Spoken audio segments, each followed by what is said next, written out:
Well, Britain's soon-to-be unemployed defence minister has said the quiet part out loud, noting that Ukraine has, quote, tragically become a battle lab for testing Western military tech. He said the UK must utilise the experience gained in the conflict to boost the efficiency of its own armed forces.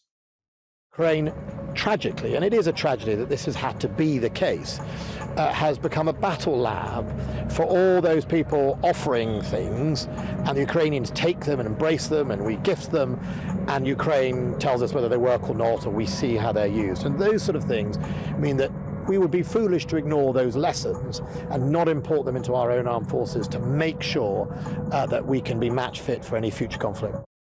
Well, Ben Wallace gave those remarks ahead of a presentation that would update Britain's military doctrine.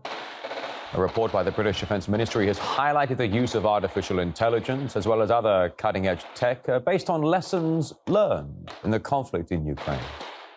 We focus on how to drive the lessons of Ukraine into our core business and to recover the war-fighting resilience needed to generate credible conventional deterrence.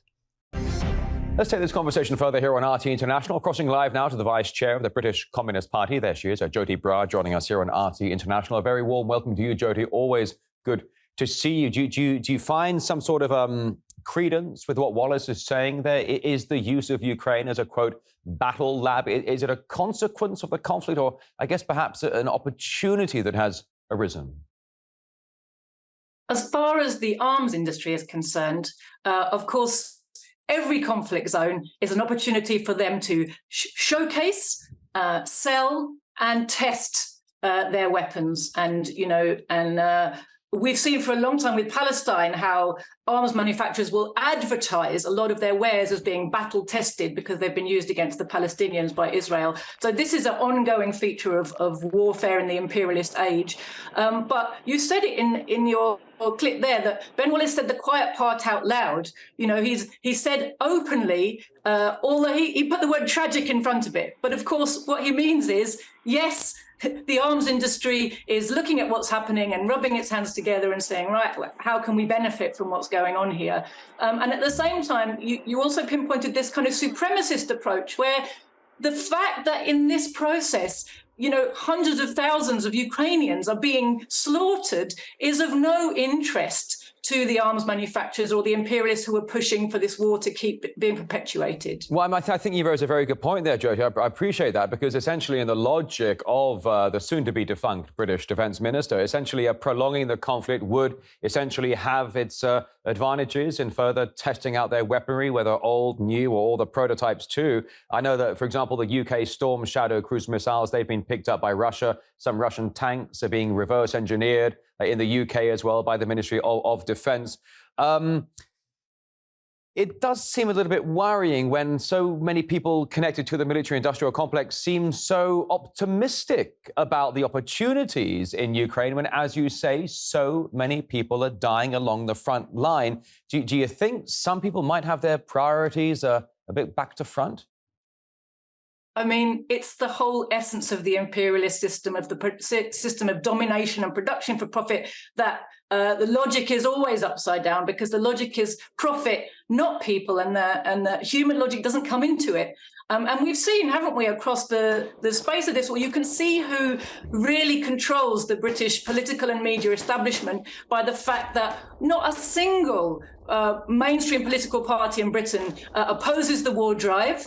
Nobody in government or in parliament is going to say anything against this constant escalation. Quite the reverse.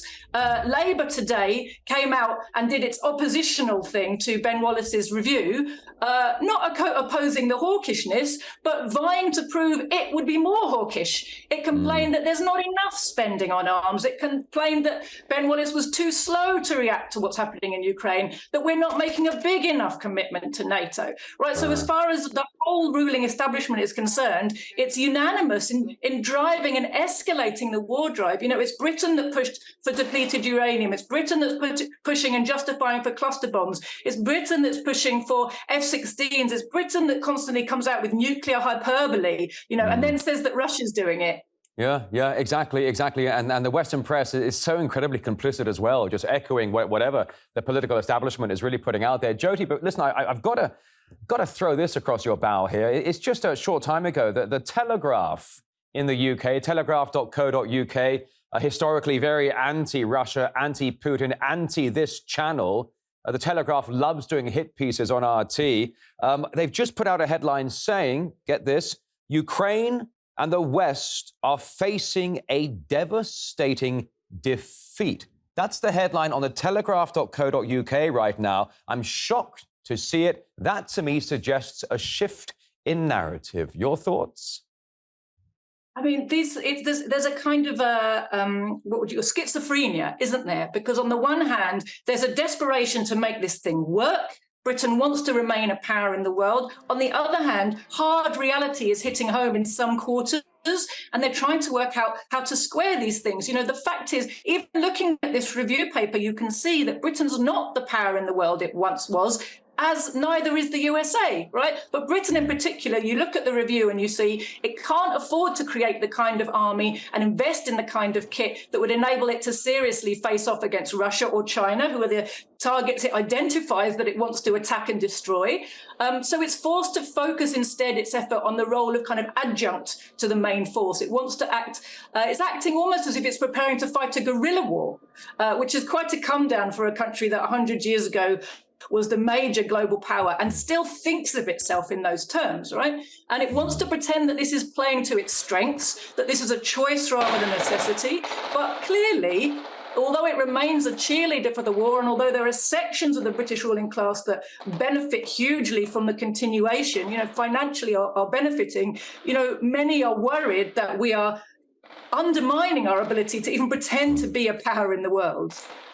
Yeah, I think you make a very, very fair point there. And just one more time, just to remind our viewers, according to the telegraph.co.uk, the Ukraine and the West are facing a devastating defeat. And I think it's fair to say that, you know, there is a conflict between Russia and Ukraine, Joti, but there is a war between the collective West and the Russian Federation. Joti Brar, Vice-chair of the British Communist Party, it's great to have you on the programme. Thanks a lot for offering your insight. Thank you. Thanks.